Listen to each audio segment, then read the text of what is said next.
Tracking a Category 2 storm, thousands in and around the Outer Banks are bracing for any impacts caused by powerful Hurricane Erin. The storm barreling its way up the Atlantic as a lot of people in the Outer Banks remain under evacuation orders. It's a storm that has the governor sounding the alarm tonight.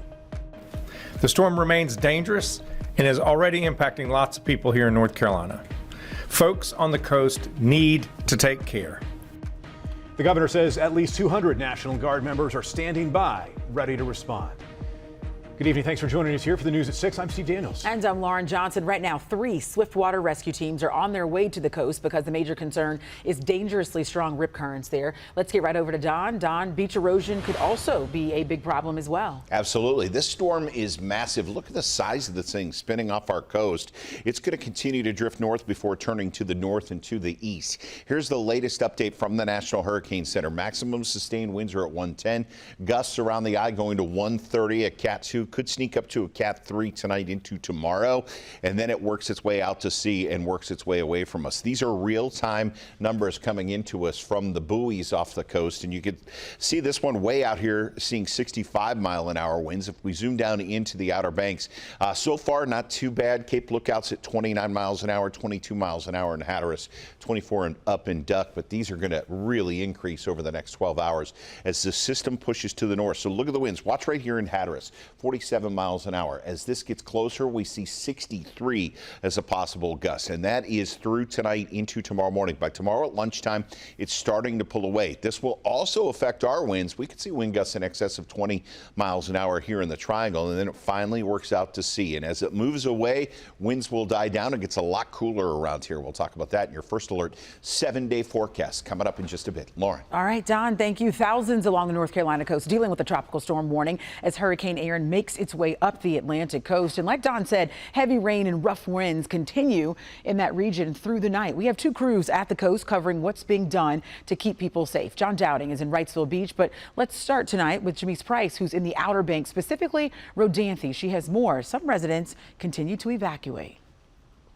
We're minutes away from high tide, so we can only expect things to get worse here in Rodanthe. And we know the brunt of those impacts will hit later tonight and early Thursday morning. Take a look at what we're dealing with, though, right now. We are talking some aggressive and dangerous waves. These waves really pounding these homes that are at the ocean front, also pounding what should be protective dunes. And these barriers are becoming breached at this point, and this water flooding over into the secondary streets. Take a look at it here. You can see this water flooding the streets, and we can also see some remnants of standing water underneath that home. And the name of the game today has been all about preparation. NCDOT preparing, first responders also getting in place, and those homeowners doing what they can, those who stay behind, but they're all hoping that the impacts will remain minor. In Rodanthe, Janice Price, ABC 11 Eyewitness News. All right, Janice, thanks. Let's go now from the Outer Banks south to New Hanover County, where swimming continues to be banned because of all the choppy surf out there in the ocean right now. John Dowding is live at Wrightsville Beach. John, it's good to see you. I know the water rescues for the lifeguards have been a big story there all week. What's happening out there right now? Right now, you can see right here behind me, the water just keeps moving further and further up the beach here because we're getting right to high tide at Wrightsville Beach. Still plenty of people here out on the beach, and the waves, that is the biggest thing we've seen. They just keep getting bigger and bigger as the evening goes on. We are also seeing plenty of surfers, though, trying to take advantage of this. Granted, really dangerous conditions right now, and the biggest concern for officials also here is the water. Now, Wrightsville Beach officials tell us they're keeping a close eye on Hurricane Erin and how it impacts tonight's high tide, but they've already been feeling impacts from Hurricane Erin all week long. As you said earlier, Steve, dangerous rip currents resulted in lifeguards making close to 60 rescues on Monday. There was no swimming allowed on beaches today, but it didn't stop some from coming out before the storm got closer. Very high tides, with high tide being later this evening and the storm being close to the coast tonight. We're expecting very high storm surges and then high tide to possibly increase from that. So we're expecting some beach erosion and some potential flooding occurring from that. And our Public Works Department, they are prepared, ready to go, that once the tide goes out to then assess any possible damages and make repairs necessary from there.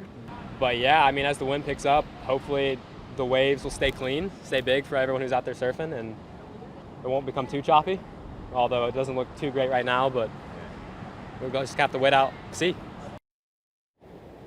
Again, those waves keep getting bigger and bigger. We see so many people who have come out to the beach right now. All they're doing is standing on the beach and just recording the waves because they are not used to seeing waves this large here at Wrightsville Beach. Now, we will be here all night keeping a track on the conditions here as Hurricane Erin continues to get closer to North Carolina. We'll keep you updated as we are waiting to see just the impacts from that hurricane. That's the latest here in Wrightsville Beach. I'm John Dowding, ABC 11.